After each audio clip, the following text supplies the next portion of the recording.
dan tulis komen di channel Snagma 5 Paris. Itu adalah channel official resmi SMK Negeri 5 Pangalengan.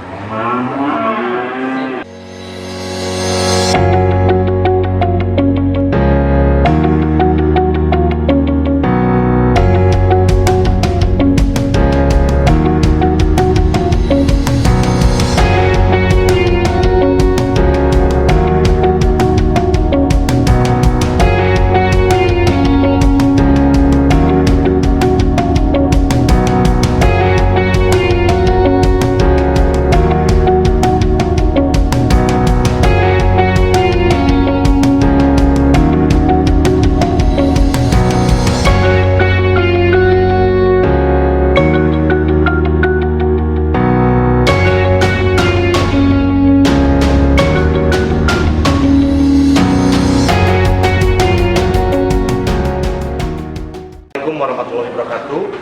Selamat pagi anak-anak semua. Aktivitas SMK Negeri 5 Pangalengan. Kenalkan, nama saya Bapak Windu Guna.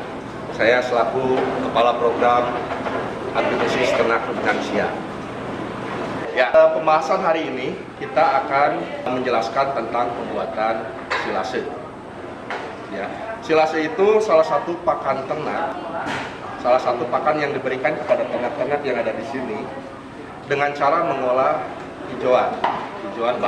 hijauan bahan pakan tersebut diolah menjadi silase.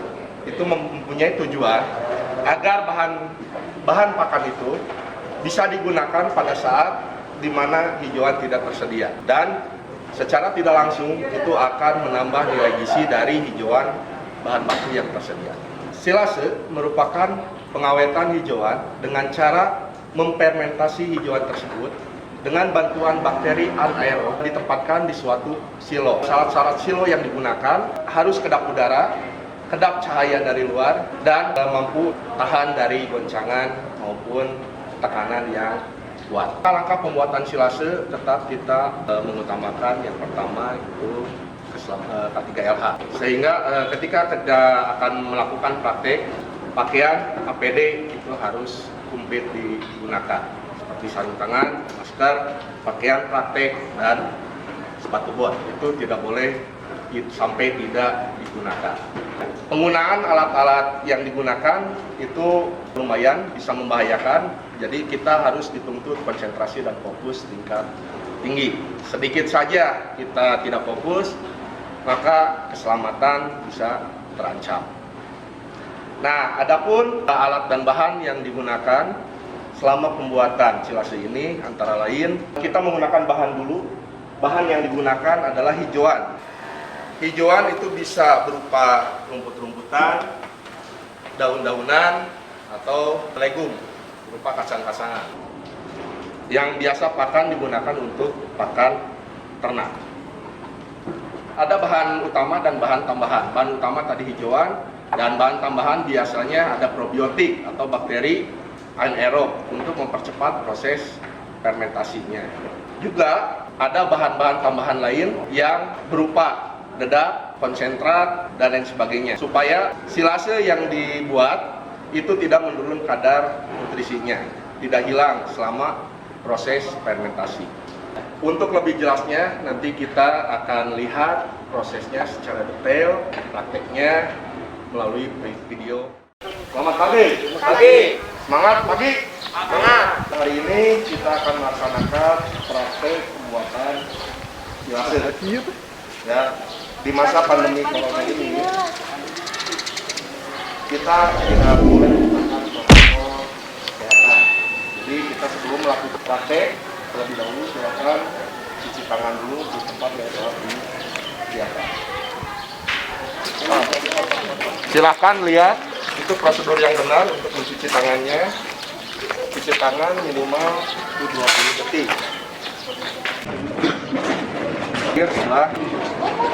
Selanjutnya kita bagi tugas untuk praktek silase ya. Tadi Tegar bagian pengangkutan bahan baku untuk digiling, dicopot. Terus Wahyu bagian mencopot. dan mengangkut tong atau silo dan memasukkan hijauan yang telah ditebar ke dalam silo. Indi memampatkan hijauan yang terkumpul, dipampatkan supaya betul-betul dalam keadaan vakum. Satu lagi bagian penyimpanan ke tempat penyimpanan. Ya, paham? Ya, mari kita mulai pembuatan silase ini. Alat yang digunakan yang utama adalah mesin pencacah atau chopper. Kalau tidak ada, kita bisa menggunakan talenan dan menggunakan golok. Jadi intinya mencacah hijauan menjadi ukuran yang homogen, menjadi yang ukurannya kecil-kecil homogen. Pencacahan yang bagus itu ukurannya 3 sampai 5 cm. Kenapa mesti harus homogen? Karena agar proses fermentasinya berjalan dengan baik dan ruang vakum betul-betul terjadi vakum ketika dimampatkan, misalkan.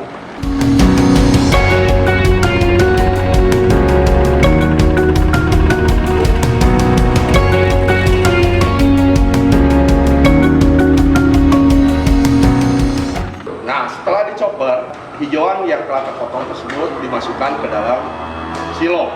Silo yang kita gunakan itu menggunakan tong, karena tong terkenal bahannya kuat, bisa kedap udara dan terjangkau, ada di mana-mana. Nah, setelah dalam keadaan aerob tersebut, silase tersebut harus disimpan di tempat penyimpanan yang teduh, jauh dari bau. Nah, disimpan kurang lebih selama 21 hari. Nah, setelah 21 hari, silase tersebut bisa digunakan. Daya tahan silase selama penutupnya tidak terbuka atau tidak terkontaminasi dengan udara luar, itu bisa bertahan dari 3 bulan sampai 6 bulan. Sekarang kita akan bandingkan hijauan yang belum melalui proses pengawetan atau pembuatan silase dan silase yang sudah jadi. Dari tekstur cenderungan tidak terlalu banyak perubahan. Cuman dari warna, setelah menjadi silase itu warnanya hijau kekuningan. Sedangkan yang bahan segar ini masih hijaunya hijau muda. Terus kedua yang membedakan itu dari bau. Ketika yang fermentasi ini ada bau seperti bau tape.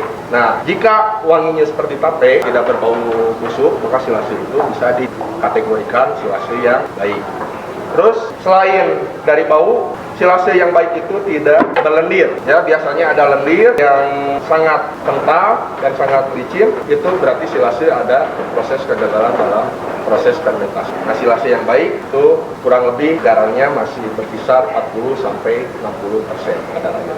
Nah, kita bandingkan silase dengan hijauan terhadap pencernaan ternak. Maka yang menjadi sukai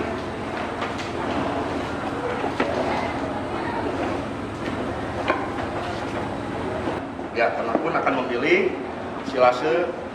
Setelah menonton video pembuatan silase tersebut, dapat kita simpulkan bahwa pembuatan silase itu layak untuk dipakai. Mengingat kondisi di sekolah yang bahan bakunya terbatas, tidak tersedia secara kontinu, maka sudah sewajarnya bahan pakan tersebut harus diawetkan. Nah, demikianlah pembahasan mengenai pembuatan silase. Semoga bermanfaat bagi kita semua. Oleh karena itu, kami tunggu komentar, kritik, saran yang membangun untuk kelanjutan yang akan datang. Jangan lupa like, subscribe, dan tulis komen di channel Senatma 5 Paris. Itu adalah channel official resmi SMK Negeri 5 Pangalengan. Terima kasih. Assalamualaikum warahmatullahi wabarakatuh.